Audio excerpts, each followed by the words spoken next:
Hello guys, welcome to Edu Sambhav. आज हम custody death के रिगार्डिंग डिस्कशन करेंगे। एंड हमारा जो डिस्कशन है वो कस्टडी डेथ क्या है एंड कस्टडी क्या है, एंड अगर कस्टडी डेथ हो जाती है तो उसके बाद क्या कंपेंसेशन मिल सकती है या फिर क्या लीगल एक्शंस हैं जो हम ले सकते हैं। ठीक है। और अगर कस्टडियल डेथ जैसे कि कस्टडियल वायलेंस का ही एक पार्ट है, तो अगर किसी को ये है एप्रीहेंशंस हैं कि कस्टडी में टॉर्चर हो सकता है या फिर और कोई भी अनफॉर्चुनेट इंसिडेंट होने के चांसेस हैं, तो क्या सेफ गार्ड्स ऐसे पर्सन के पासेस हैं। अब इसके हम पूरे लीगल एस्पेक्ट्स भी डिस्कस करेंगे। ठीक है। और जनरली जो कॉन्स्टिट्यूशनल प्रोविजंस है वो भी डिस्कस करेंगे एज ए सेफ गार्ड। और जो जुडिशरी है उसका जो ट्रेंड है इसके रिगार्डिंग वो भी हम डिस्कस करेंगे। ठीक है। सो फर्स्ट ऑफ ऑल ये क्लियर कर लेते हैं कि कस्टडियल जो डेथ है वो एक कस्टडियल वायलेंस का ही पार्ट टाइप है। जैसे कि कस्टडियल वायलेंस का एक पार्ट रेप भी है, ठीक है, डेथ भी है, टॉर्चर भी है। तो ये जब पुलिस किसी को कस्टडी में ले लेती है, और कस्टडी में तभी लेती है जब कोई सस्पिशन हो, या तो पर्सन ने कोई क्राइम कमिट किया है या फिर एप्रीहेंशन है दैट वो कमिट करेगा, या फिर कोई इन्फॉर्मेशन मिली है उसके अगेंस्ट। ठीक है। या फिर जैसे एब्सकॉन्डर हो सकता है वो पर्सन। ठीक है। या फिर कोई कंप्लेंट उसके अगेंस्ट हुई है।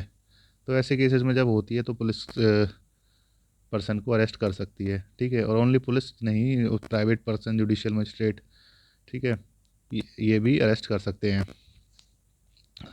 लेकिन अरेस्ट के बाद देना उसको जो भी उस एरिया की पुलिस है जिसके जुडिस्ट्रिक्शन में वो एरिया पड़ता है, उसी के एरिया के जो पुलिस है उसको हैंड ओवर करना ही पड़ता है। एंड आफ्टर दैट वो जो पर्सन है वो पुलिस की कस्टडी में चले जाता है। अब कस्टडी में जाने के बाद बेसिकली जो पॉइंट है वो क्या है, यही है कि कस्टडी स्टार्टिंग में पुलिस कस्टडी होती है, और 24 आवर्स में एज़ पर सेक्शन 167 पुलिस को पर्सन को मजिस्ट्रेट के पास ले जाना होता है, प्रोड्यूस करना होता है। ठीक है। और 24 आवर्स तक वो जो टॉर्चर है वो मेनली 24 आवर्स के इस पीरियड में ही होता है, जो इंक्लूडिंग जर्नी है कोर्ट तक जाने की पुलिस स्टेशन से। तो इस 24 आवर्स में पुलिस ज़्यादा से ज़्यादा कोशिश करती है इन्फॉर्मेशन निकालने की, और उसी के इन बिटवीन ये सारे जो टॉर्चर है या फिर डेथ होने के चांसेस हैं वो होती हैं। एक बार जब मजिस्ट्रेट के पास जाता है तो मजिस्ट्रेट मजिस्ट्रेट होता है, जो जुडिशियल ऑफिसर होता है, वो देखता है कि इस केस में अगर पॉसिबिलिटी है कि कुछ और इन्फॉर्मेशन निकल सकती है तो फर्दर पुलिस कस्टडी एक्सटेंड कर देता है। एंड मैक्सिमम वो 15 डेज़ ही एक्सटेंड कर सकता है। ठीक है। उससे बियॉन्ड अगर पर्सन बेल नहीं लेता है या फिर सम अदर रीजंस उसको प्रेजेंस में रखना है तो जुडिशियल कस्टडी में वो चला जाएगा। जुडिशियल कस्टडी बेसिकली प्रिजन में होती है। ठीक है। Rather than police station. तो बियॉन्ड 50 डेज जो भी होगी वो जुडिशियल कस्टडी होगी, और उससे पहले पुलिस कस्टडी में हो सकता है। तो पुलिस कस्टडी में ही बेसिकली ये जो कस्टडियल वायलेंस है इसको देखने को मिलेगा। अब सेफ गार्ड्स के बारे में बात करते हैं। सेफ गार्ड्स क्या हैं? देखिए, एक सेक्शन 330 है, 331 है एंड 348 है। ये हैं आईपीसी के, इंडियन पेनल कोड के। ठीक है।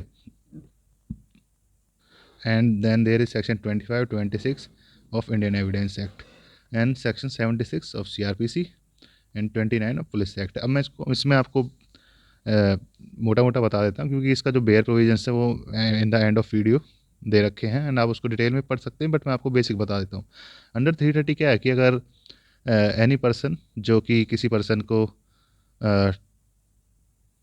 जो किसी भी पर्सन को हर्ट कॉज करता है, voluntary cause hurt for extortion of some information और रिस्टोरेशन ऑफ प्रॉपर्टी।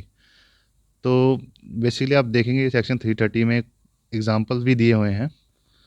ये देख सकते हैं, आपकी जो एग्जांपल है वो सारे इसी तरह से दिए हुए हैं कि पुलिस ऑफिसर ने टॉर्चर किया जैड को in order to induce Z confession that he committed a crime. ठीक है। तो ऑब्वियसली यहाँ पे जो पुलिस टॉर्चर है वो कवर हो रहा है इस सेक्शन के अंदर।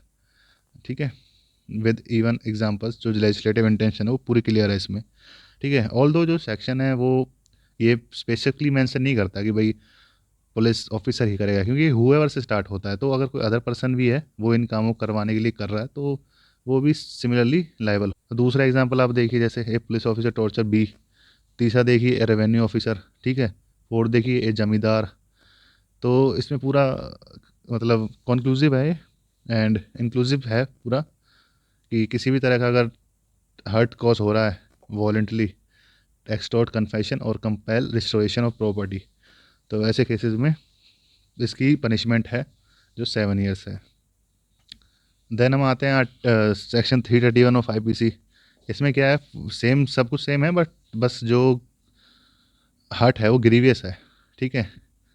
320 आप अगर सेक्शन देखेंगे IPC का, वो बताता है कि किन केसेस में हर्ट जो है वो ग्रीवियस हर्ट माना जाएगा, ठीक है। जैसे कि अगर पूरी प्राइवेशन ऑफ आई है, प्राइवेशन ऑफ फुल ईयर है, या फिर 20 डेज तक उस पर्सन को ड्यू टू दैट इंजरी मतलब उसकी जो नॉर्मल लाइफ इफेक्ट होती है और पेन में रहना पड़ता है, तो ऐसे केसेस में वो ग्रीवियस हर्ट होता है। और ग्रीवियस हर्ट में क्या होता है कि पनिशमेंट इंक्रीज हो जाती है। यहाँ देखिए एक्सटेंड टू 10 ईयर्स है, इसकी पनिशमेंट 10 ईयर है 331 में, और 330 में सिंपल हर्ट के लिए सिर्फ 7 ईयर्स थी। अब इसमें है वही इंग्रेडिएंट्स वही है, एक्सटॉर्ट, कन्फेशन और कंपेल रिस्टोरेशन ऑफ प्रॉपर्टी। तो ये दोनों चीज़ों के लिए, जैसे रिस्टोरेशन ऑफ प्रॉपर्टी में क्या होगा, कोई थेफ्ट का केस है, ऐसे में प्रॉपर्टी को रिस्टोर कराने के लिए मारपीट हो रही है। एक्सटॉर्ट इन्फॉर्मेशन यही, जो कि एक पर्सन अगर एलिज्ड है किसी क्राइम में, उसको मारपीट करके निकलवाने की कोशिश कर रहे हैं, तो ऐसे केसेस में, ठीक है। वहीं आर्टिकल 348 रॉन्गफुल कन्फाइनमेंट को पनिश करता है, और इसमें सज़ा थोड़ी कम है, 3 ईयर्स 3 ईयर्स की ही सज़ा है, एंड फाइन भी है। तो एक प्रोविज़न ये, जो आर्टिकल 76 है वो क्या करता है कि जो पर्सन अरेस्टेड है, जैसे कि अरेस्ट का मैंने आपको प्रोसीजर बताया, पुलिस के पास अगर है जुरिस्डिक्शन के अंदर कोई क्राइम हुआ और पुलिस ने उसे अगर कॉट कर लिया है, कैच कर लिया है, तो उसके बाद then that person has to be brought before court, court के समक्ष उसे लाया जाएगा, प्रेजेंट किया जाएगा। एंड अब यहाँ देखिए, पुलिस ऑफिसर और अदर पर्सन, जैसे मैंने आपको बताया था कि प्राइवेट पर्सन जो है वो भी अरेस्ट कर सकता है, मजिस्ट्रेट भी अरेस्ट कर सकता है, ठीक है। या फिर किसी और पुलिस ऑफिसर को, जो कि आउटर जुरिस्डिक्शन में अगर वो पर्सन है, तो किसी उस जुरिस्डिक्शन के पुलिस ऑफिसर को भी एलोकेट की जा सकती है पावर अरेस्ट की। तो ऐसे केस में अगर ये सब हैं, executing a warrant, then that person without unnecessary delay bring the person before the court which is required by law to produce by such person, and delay shall not, मतलब mandatory provision है कि किसी भी हालत में 24 hours exceed नहीं होनी चाहिए। अब देखिए ये एक्सक्लूसिव टाइम है, जर्नी भी इसमें होनी चाहिए। अगर ये नहीं कि 24 घंटे आप ये कह रहे हो कि हमारे तो 3 घंटे जर्नी में लग गए, तो 24 घंटे से ज़्यादा लग गए, ऐसा नहीं है, 24 घंटे में सब इंक्लूड होना चाहिए। तो अगर आज 3 बजे एक पकड़ा है किसी को, तो कल 3 बजे से पहले पहले होना ही चाहिए किसी भी हालत में। बट जनरली क्या होता है, ऐसा ज़रूरी भी नहीं है कि 24 आवर्स में पर्सन को प्रोड्यूस कर ही दिया जाता है, बट अगर नहीं किया जाता तो कोर्ट काफ़ी स्ट्रिक्टली उस जो वायलेटिंग ऑफिसर्स है कंडीशन का, उसको काफ़ी स्ट्रिक्ट व्यू रखते हैं, और इवन कई बार रेप्रीमेंशन एंड एडोमिनेशन मिलती भी है उनको, okay. Section 29 of Police act है, इसमें सिंपली 3 मंथ्स की ही पनिशमेंट है, ठीक है। एंड ये तब है जब कोई पुलिस ऑफिसर होता है and he shall offer unwarrantable personal violence to any person in his custody. तो 3 मंथ की इसमें है, कोई इतना मेजर है नहीं ये, but still it exist, that's why I am discussing it with you. तो सेक्शन हम डिस्कस कर चुके हैं सारे, बस 25 एंड 26 का बेयर प्रोविज़न मैंने नहीं दिया। मैं आपको बता देता हूँ कि अगर अगर किसी ने पुलिस की कस्टडी में कोई कन्फेशन दी है, ठीक है, तो उसकी जो एडमिसिबिलिटी है कोर्ट में वो नहीं होगी, ठीक है। अगर किसी पर्सन को पुलिस ने अरेस्ट किया और टॉर्चर करके स्टेटमेंट ले ली, तो उसकी एडमिसिबिलिटी ज़ीरो है। एक सेक्शन 27 है एविडेंस एक्ट का, वो कहता है कि अगर ऐसी इन्फॉर्मेशन में कोई चीज़ रिकवर हो जाती है, उसको छोड़ के बाकी जो भी पुलिस ने कहानी लिखवाई है, बनवाई है, ठीक है, एनी स्टेटमेंट और any confession made to police officer shall not be admissible in the court, ठीक है जी। अब ये सब मैं आपको कह रहा हूँ, ये सेफ गार्ड कैसे हैं, देखिए 331 और इसमें तो सीधा आप समझ ही गए होंगे कि अरेस्ट करने पे मारपीट नहीं कर सकता, इसको इलीगल ही बना दिया है, ठीक है। हर्ट करना है, ग्रीवियस हर्ट करना। अब हर्ट तो सिंपल थप्पड़ मारना भी हर्ट की कैटेगरी में आ जाता है, तो थप्पड़ भी नहीं मार सकता। अब मारपीट करके कोई स्टेटमेंट ले भी ली, तो उसकी वैल्यू जीरो कर दी यहाँ पे 25 एंड 26 ने, ठीक है। एंड 29 ऑफ पुलिस एक्ट भी कहीं ना कहीं उसको रोकने की कोशिश करता ही है। अब जो प्रोटेक्शन फ्रॉम टॉर्चर है, फंडामेंटल राइट है आर्टिकल 21 में, राइट टू लाइफ के अंदर सुप्रीम कोर्ट ने इसे एक्सटेंड किया है इस राइट को। एंड आर्टिकल 22.1 है, provide that no person who is arrested shall be detain in custody without being informed as soon as may be of ground of such arrest, तो ground of arrest बताना पड़ेगा। And right to consult and defended by legal practitioner of choice, मतलब जो advocate है वो अपनी choice का कर सकता है, उसके पास पूरा राइट है। और ग्राउंड ऑफ अरेस्ट की किस ग्राउंड पर अरेस्ट कर रहे हैं वो भी बताना पड़ेगा। Then another is article 22 that provides that every person who is arrested and detained in custody shall be produced before the nearest magistrate within 24 hours। अब वो 76 CRPC में हम ऑलरेडी पढ़ी चुके हैं, इसी का वो एक्सटेंशन है, ठीक है। तो वो मजिस्ट्रेट के सामने लाना है, ये इसमें कोई आपको होनी नहीं चाहिए दिक्कत, जो अभी हमने 76 CRPC पढ़ाई था। 41 में क्या है, इसमें अरेस्ट का जो प्रोसीजर है उसमें कुछ अमेंडमेंट की गई थी 2009 में, जिसमें कि भाई डॉक्यूमेंटेड अरेस्ट होगी। ये नहीं कि आप अरेस्ट किसी को भी उठा के ला रहे हो, कुछ भी कर रहे हो। अगर आप कुछ किसी को उठा के ला रहे हो, अरेस्ट कर रहे हो, तो पुलिस ऑफिसर्स को एंट्री उसकी करनी पड़ेगी, जैसे DDR में डेली डायरी एंट्री में डिटेल्स डालनी होंगी, टाइम वगैरह सब कुछ, ठीक है। फैमिली को इन्फॉर्म करना होगा, फ्रेंड्स एंड पब्लिक को, एंड लीगल रिप्रेजेंटेशन भी प्रोवाइड करानी होगी सच पर्सन को, ठीक है। अब जो ये रिट ऑफ हैबियस कॉर्पस है, ये क्या है भाई? Writ of habeas corpus article 226 में तो हम डालेंगे हाई कोर्ट में, और 32 में ये इसे इशू करती है सुप्रीम कोर्ट। बेसिकली स्टार्ट वो आर्टिकल 226 मतलब हाई कोर्ट से ही होता है, डायरेक्ट सुप्रीम कोर्ट में हमेशा नहीं जा सकते। तो हैबियस कॉर्पस क्या, let me have the body, मतलब अगर कोई पर्सन अरेस्ट है और पुलिस उसकी इन्फॉर्मेशन नहीं दे रही है, तो हम ये रिट डाल के अपने रिस्पेक्टिव हाई कोर्ट से डायरेक्शन करवा सकते हैं, ठीक है जी। ये भी एक सेफ गार्ड है। दूसरा है रोल ऑफ NHRC। NHRC का डिटेल में करेंगे। NHRC मतलब नेशनल ह्यूमन राइट्स कमीशन, ठीक है, जो फंडामेंटल राइट्स के प्रोटेक्टर माने जाते हैं हमारे देश में। वो क्या करते हैं, वो इवन विजिट कर सकते हैं प्रिजन्स को, ठीक है। अगर कोई कस्टडी डेथ हो जाती है, वो रिपोर्ट मांगते हैं, ठीक है, फ़ोटो मांगते हैं, पूरा एक पूरी कंप्लाइंस रिपोर्ट उनके पास जाती है कि अगर कस्टडियल डेथ हुई है तो उसका मतलब क्या रीज़न रहे हैं, और उसमें जो भी एक्शंस है NHRC ले सकती है, नेशनल ह्यूमन राइट कमीशन के जो ऑफिशियल से ले सकते हैं। अब यहाँ पे कुछ इंपॉर्टेंट केसेस हैं, वो कर लेते हैं। देखिए, Indrajit versus state of Uttar प्रदेश है। इसमें भी एपेक्स कोर्ट ने, मतलब सुप्रीम कोर्ट ने hold the view that prison restrictions amounting to torture, pressure or infliction of going beyond what the court, ये authorities नहीं authorize है, sorry for misspell, ठीक है, authorize are unconstitutional and further it extend that an under trial और convicted person can not be subjected to physical और mental restraint. तो simply कहती है कि भाई अंडर जो ट्रायल भी है उनको आप फिजिकल या मेंटल रिस्ट्रेंट नहीं कर सकते, उन पे मतलब टॉर्चर नहीं कर सकते, and any act which amount to human degradation भी नहीं कर सकते। ये एक आप न्यूज़पेपर कटिंग देख पा रहे होंगे, जिसमें दिल्ली हाई कोर्ट कहता है कि जॉर्ज फ्लॉयड के जो वर्ड्स थे, let nobody repeats George last word क्या थे? ये आपने ब्लैक लाइव्स मैटर वाला एक मूवमेंट देखा होगा, USA में चला था जो, ठीक है, एक जो ब्लैक राइट्स के लिए मूवमेंट चला था। उसमें क्या था, एक पुलिस ऑफिसर ने एक जो कि ब्लैक रेस के पर्सन थे, जॉर्ज लॉयड, उनकी मतलब उनको सफोकेट करके डेथ कॉज कर दी थी। तो उसी के बाद ये मूवमेंट चला था कि that black lives also matter. And उस जॉर्ज लॉयड के वर्ड्स क्या थे, वो कहता था लेट आई कांट ब्रीथ, मतलब मैं सांस नहीं ले पा रहा हूँ, अपना पैर हटाओ मेरे गले से। बट उन्होंने नहीं हटाया, and eventually death was caused. Now there is second case, it is CBI versus Satyapal Singh. इसमें क्या होता है, एक फैमिली होती है, एंड जो फैमिली का एक उनका लड़का होता है, फैमिली में उनकी एक जो अदर पार्टी है उधर उससे मैरिज हो जाती है लड़की से, ठीक है।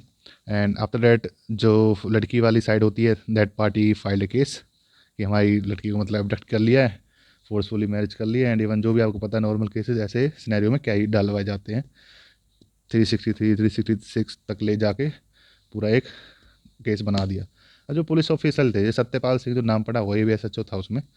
अब इन्होंने क्या किया, जो फैमिली थी लड़के वाली साइड की, उनको बुलाया, उनको टॉर्चर किया, ठीक है, हमारा बेटा, जो आप इमेजिन कर सकते हो बड़ा इजीली, अगर आप ये इमेजिन कर ही सकते हो कि बड़ी इजीली ये चीज़ें होती हैं सोसाइटी में, कोई बड़ी बात नहीं है। पुलिस इन्फॉर्मेशन निकालने के लिए या फिर पर्सन की रिकवरी के लिए करती है मारपीट, ठीक है। अब क्या करते हैं, जो ये फैमिली है ये आती है बाहर, और ये पहले SP को कंप्लेंट मारते हैं regarding this. SP didn't give any heed to them, then they went to supreme court direct under writ jurisdiction. यहाँ पे सुप्रीम कोर्ट भाई डायरेक्ट कर देती है CBI इन्वेस्टिगेशन। अब CBI इन्वेस्टिगेट करती है, चार्जशीट फाइल कर देती है, और जो पुलिस ऑफिसर्स होते हैं उनके अगेंस्ट एक्शन लिया जाता है। तो ये केस अपने आप में एक सीधा सादी कहानी है जो आप पढ़ भी सकते हैं डिटेल में। ब्रीफ में मैंने आपको बता दिया है कि पुलिस ऑफिसर्स को कोई भी राइट है नहीं मारपीट करने का, हमेशा ये इलीगल तरीके से ही मारपीट करते हैं, और अगर ये ऐसा करके अगर कोई पर्सन एक्शन लेना चाहता है तो बाहर आके ले भी सकता है। अब आपको Joginder Kumar versus state of Uttar Pradesh plus DK Bose versus state of West Bengal, ये केस मैं आपको दोनों के बारे में बता देता हूँ। ये भी इसी से प्रिजन रिफॉर्म से रिलेटेड ही केसेस हैं। इसमें भी यही कहा था कि CCTV होनी चाहिए प्रिजन्स में, पुलिस स्टेशन में, और जब CCTV होंगे तो वैसे इस पुलिस वायलेंस का तो कोई सवाल उठेगा ही नहीं, क्योंकि कैमरा में कोई भी ये काम करेगा ही नहीं। बट ये इम्प्लीमेंट हुए हैं नहीं हुए हैं, कुछ केसेस में हुए भी हैं, सुप्रीम कोर्ट आज तक चिल्लाता है ऑनरेबल सुप्रीम कोर्ट की भाई आप इस प्रोविजंस को लागू क्यों नहीं कर रहे, but some people some state are taking this seriously and others are not taking it as seriously. That's why there is no unitary implementation of the guidelines of this case. Okay. अब एक और case है प्रभावती अम्मा versus the state of Kerala and other important case. इसमें भी even death sentence मिल गया था बस CBI कोर्ट के थ्रू उन पर्सनस को जिन्होंने इधर एक मेटा शॉप वर्कर की डेथ कॉज कर दी थी पुलिस ऑफिसर्स ने। ठीक है, Yashwant and another state of Maharashtra, ये भी इंपॉर्टेंट केस है। इसमें क्या होता है, supreme court on September 4 upheld conviction of 9 Maharashtra cops 7 years each. वही 330 के अंदर जो आपको बताया था, हर्ट, एक्सटॉर्शन ऑफ कन्फेशन या फिर रिस्टोरेशन ऑफ प्रॉपर्टी कि ग्रीवियस वॉलेंट्री हर्ट कोई कॉज करता है, एक्सटॉर्शन ऑफ कन्फेशन या फिर रिस्टोरेशन ऑफ प्रॉपर्टी में, तो 7 साल तक की सजा है। और NV रमन्ना जो हमारे प्रेजेंट CJI हैं, चीफ जस्टिस ऑफ इंडिया हैं, वो भी इस बेंच के पार्ट थे और उन्होंने अपहेल्ड कर दिया था इस ऑर्डर को। सो उनको पनिशमेंट मिली एंड सेक्शन 330 के अंडर ही मिली। देख लो, मैं आपको स्टार्टिंग में सेक्शन पढ़ाया था, तो ये काफ़ी अच्छा सेफ गार्ड है। तो कंक्लूजन तो यही है कि सज़ा पुलिस वालों को हो सकती है अगर वो मारपीट करते हैं, but there has to be someone who take the stand and who dares to file a case against police official, जो कि नॉर्मल सर्कमस्टांसिस में पॉसिबल नहीं भी होता है। ठीक है, बट लीगली सेफ गार्ड्स तो हैं। अब NHRC के रूल के बारे में आपको बात कर रहा था। 1993 में इन्होंने एक गाइडलाइंस इशू की थी कि 24 hours of occurrence of any custody death, the commission must be given intimation about it. These intimations were to be followed by post-mortem report, magistrate inquest report, videography reports of the postmortem etcetera. 2 month maximum time कर दिया क्योंकि जो report दी commission को मिल नहीं रही थी। NHRC आपको पता ही है, नेशनल ह्यूमन राइट्स कमीशन। ठीक है जी। अब ये क्या है, स्टैचुअरी बॉडी है under statue national human right act जो है, प्रोटेक्शन ऑफ फंडामेंटल राइट्स, उस एक्ट के अंदर ये बनाया गया है। तो जब इतना बड़ा कमीशन अगर इसको सर्विलेंस पे रख रहा है, चेक कर रहा है हर कस्टडी डेथ को, तो this is also a kind of safe guard. अब ये कुछ न्यूज़पेपर कटिंग है, custody death not all lives matter. अब ये जो पर्सन है आप देख पा रहे होंगे, अल्ताफ़ नाम है इनका, लेटेस्ट न्यूज़ में थे। ये जो टेप वाटर टेप है ये 2 फीट की है एंड इस पर्सन की जो हाइट है 5 फीट है। And according to police this person strangulated himself by hanging on this water tap. ठीक है, अब कितना रियलिटी है कितना झूठ है, I think any person with reasonable mind can understand.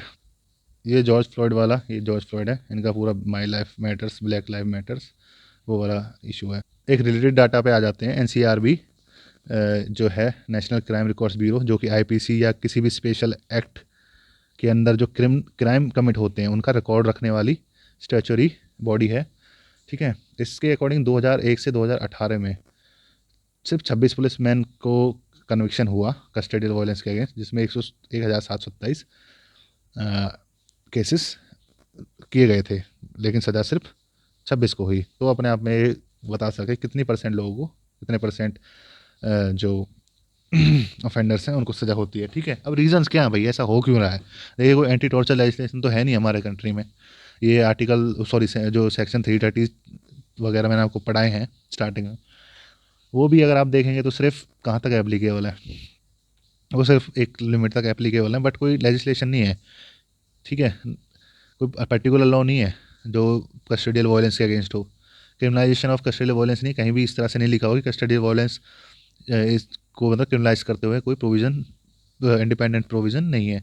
ठीक है, the entire prison system is inherently opaque. Opaque मतलब ट्रांसपेरेंट नहीं है।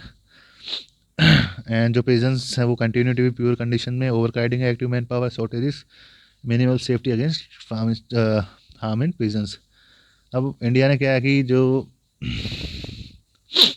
यूनाइटेड नेशन की ट्रीटी है, कन्वेंशन है सॉरी, अगेंस्ट टॉर्चर इन 1997, उसको रेटिफिकेशन नहीं किया, उसका अडॉप्ट कर लिया है बट रेटिफिकेशन नहीं किया है। ठीक है जी, साइन किया था, सॉरी अडॉप्ट नहीं किया, सिर्फ साइन किया है, रेटिफिकेशन नहीं किया है।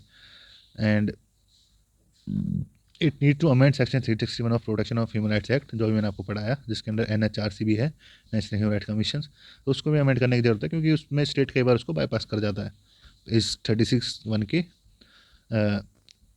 By the virtue article section 36.1 of the PHRA act. Okay, बाकी ये बेयर प्रोविजंस हैं, अभी हमने पढ़े ही थे, ये देखिए। तो अगर आपको इनको और डिटेल में पढ़ना है तो आप बिल्कुल पढ़ सकते हैं। केस की भी मैंने आपको लिस्ट दी है, वो भी आप डिटेल में पढ़ ही सकते हैं। आई थिंक ये सफिशेंट है, पूरा एकेडमिकली और जनरल नॉलेज के लिए किसी भी पर्सन के लिए है। और कंक्लूजन यही है कि police can not resort to torture legally. Okay, तो अगर आपको वीडियो अच्छा लगा हो तो प्लीज़ लाइक करिए, शेयर करिए अपने फ्रेंड्स के साथ, ये जनरल पब्लिक के साथ, क्योंकि उनके लिए भी हेल्पफुल हो सकता है। कमेंट भी आप करके कुछ पूछना चाहते हैं और पूछ सकते हैं, कंप्लेंट करना चाहते हैं वो, उसके रिगार्डिंग में आपकी पूरी हेल्प की जाएगी। सब्सक्राइब भी करिए चैनल को। Thank you so much, have a nice day ahead.